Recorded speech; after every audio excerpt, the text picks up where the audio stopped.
today I am going to be explain about the two things, non-residents and the normal residents. And then before that one, we want to be see about the some technical words, that is the domestic or the economic territories. And then after that, what it includes. And then after that, we can see normal resident and the non-resident. First of all, the domestic territories. Domestic territories is the one is the geographically boundary where the peoples are living and one a government is administrating in that area. That this is the definition was mentioned here. I have to say, economic territory is the geographical area administered by a government within which person, goods and the capital circulate freely. Three things: person, goods and the capital will circulate freely. There is no foundation, there is no barrier to circulate these people. For example, just I want to take our Indian. Just in the COVID-19, you have seen the lot of the peoples are migrating from the metro cities to their home destinations. Why? Because they are having freedom to move from one place to the another place. And then that's why that we have to see UP and Bihar peoples are just living, are just going to the Karnataka and the Tamil Nadu or the Maharashtra for what? To earn the money. So they are within the boundary. No one is asking about their identity or there is no tax paying or anything. So that is why that we can say that here people can move from one place to the another place. Goods also is the same thing. Final goods. We are talking about the final goods. Final goods also can move from the one market to the another market. If suppose medicines are getting ready or in the production is taken place in Himachal Baddi and that medicine is coming to the Varanasi market for the sale purpose, so that's why we can say this is the happening. Why? Because the both states, both cities are located in one economic territory. This definition is given by the United Nations. United Nations. What the economic territories is the geographical area administered by government within the person, goods and the capital circulate freely. This is the definition of the domestic or the economic territory. What it includes? Just quickly I am moving. What it includes? It includes a domestic area or economic territories. It includes the what is the political frontier. Political frontier means a geographically boundaries is there. It was specified and accepted by the all over the nations. That suppose the example that India is just frontiers are attached with the Bangladesh, Nepal, Pakistan, China. These all are the boundaries are attached with the India's borders. Same way in the space and water also, this one will be specified by the all the nation and accepted by the nation. The political frontier it includes which one?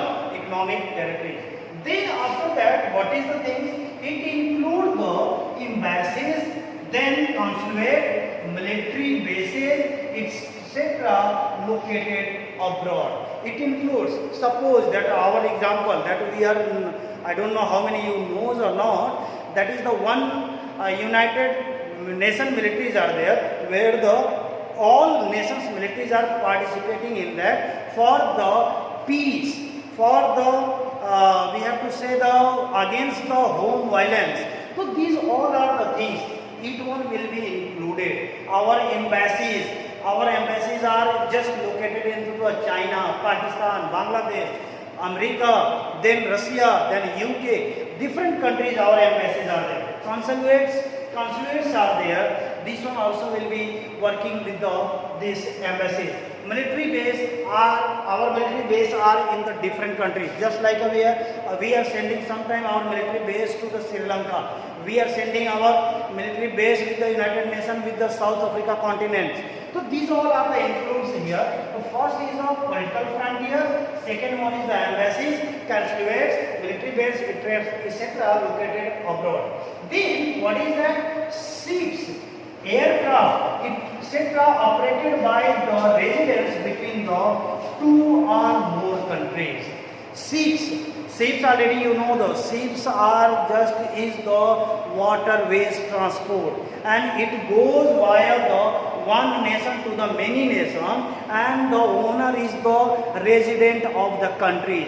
So it includes the ships, aircraft also you know that Air India is the international flights are there. So then, Indian Airlines is the international, Air India is the domestic one. So aircraft is moving around over the different countries, borders. So it was included in our economic territories. Then after that, fishing, vessels, oil and the natural gas rigs are there, etc., which is located. When means suppose that natural gas are there in the Trombay. Trombay is in our boundary, under the boundary. Then after that we are having the fishing in the seas. Then after that oil we are getting in the different places, under the waters or over the land also. So this is the things that we are keeping here, all the things.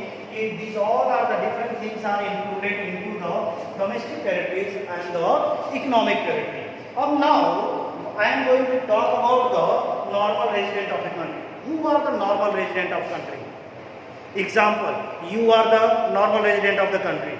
I am the normal resident of the country because I am residing here in India within the defined boundary, defined geographically boundary, and who are living permanently. Their intention is what they will earn, and they will give their contribution to the increase the national income. So this is the thing. A normal resident is said to be a person or an institution who ordinarily resides or located in a country. Who resides are located in a country. First thing. This is the first thing. Second is that whose center of economic interest lies in that country. I already told you that what is that? Their contribution, their income generation contribution to just increase our national income. So then, second thing, economic interest lies in that country. So this is the things that what is the two conditions for the normal residents. What is that? One person or institutions who are residing or located in a country, means in our India, and their economic interest lies in that country. It means whatever we can earn, that one will go to our own country. Now I am coming to the another topic. After the normal residents, that we are going to talk about the non-residents. We are going to talk about the non-resident. First the things. Non-resident peoples are not resides or located in the countries. They are just living into the other countries. They are not located or resides in a country. They are going to abroad to earn the income. It means they are not living in our country more than the 3 months to 6 months. And the second thing is their economic interest. Their economic interest lies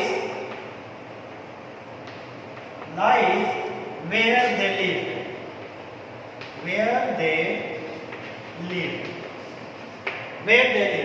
Okay, so this is the two conditions. Here is the opposite is that what resides are located in a country, and the other thing is that economic interest lies in that country. Here is the non-resident is what they are not living in the country more than the 6 months. they are just visiting the country, or the resides are locating in the particular country, in the, what is that? Particular country means suppose that outside the country, and their economic interest lies where they live. ये दोनों condition fulfil होनी चाहिए. Okay, so then we can say the non-resident Indians. Non-resident Indians. We are talking about in the context of the India. Just example, that two examples I am giving you all. That one person is going to the Gulf country to earn the money. What is happening? He is the normal resident of India, but only he went to the Gulf country to earn the money, and that economic interest where it is lies? It is lies in our country, India. What is another thing is there? One Punjabi families are going to the Canada, and they are going with their family, and they are not coming back to the year to year. What is it? They are not resides in a country. They belong to this country, but they are not residing here. They are going to go abroad, and they are coming after the 5 years or 6 years for the 1 month or 2 months. And that what is happening? Their economic interest lies in the particular country. If the country that people move to the Canada, their economic interest lies in the Canada economic growth. So this is the things, this is the difference between the normal resident and the non-resident. So this is the things I hope you got understand what is the domestic territories, what it includes, and what is the difference between the normal resident and the non-resident. Thank you.